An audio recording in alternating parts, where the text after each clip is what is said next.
సుదీర్ఘంగా సాగిన సార్వత్రిక పోరు ఫలితాలు కాసేపట్లో వెలువడబోతున్నాయి. దేశంలో 543 లోక్సభ నియోజకవర్గాలుంటే 542 సీట్ల ఓట్ల లెక్కింపు కాసేపట్లో ప్రారంభం కానుంది. ఇక వీటితో పాటు ఆంధ్రప్రదేశ్, ఒడిశా అసెంబ్లీ ఎన్నికల ఫలితాలు వెల్లడించడానికి ఏర్పాట్లు ముమ్మరంగా పూర్తయ్యాయి.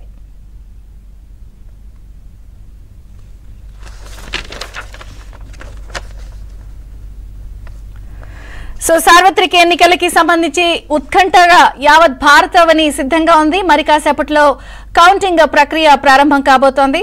దేశవ్యాప్తంగా జరిగినటువంటి ఈ ఎన్నికల్లో అనేక ఆసక్తికర అంశాలు, హైలైట్స్ కూడా ఉన్నాయి. దాదాపుగా 31 కోట్ల మంది మహిళలు పార్టిసిపేట్ చేశారు. ఒక రకంగా నిన్న చెప్పాలంటే కేంద్ర ఎన్నికల కమిషన్ రాజీవ్ కుమార్ నిన్న ఈ అంశాలన్నింటినీ కూడా వెల్లడిస్తూ స్టాండింగ్ ఓవేషన్ ఇచ్చిన సందర్భం మనం చూసాం.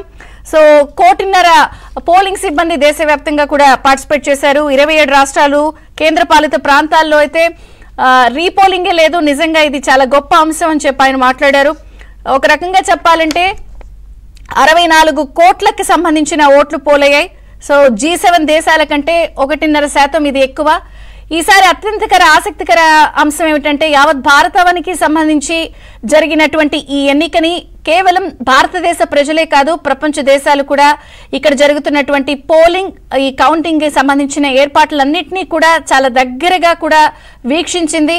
కథనాలను ప్రసారం చేసింది.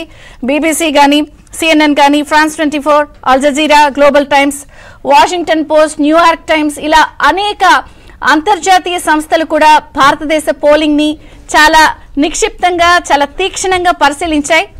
ఈ నేపథ్యంలో ఈ సార్వత్రిక ఎన్నికలకి సంబంధించి ఉత్కంఠకి కాసేపట్లో తెరబడబోతోంది.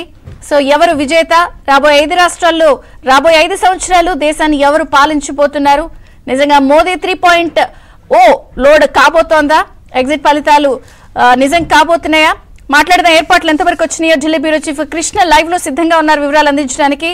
Krishna, good morning, updates please.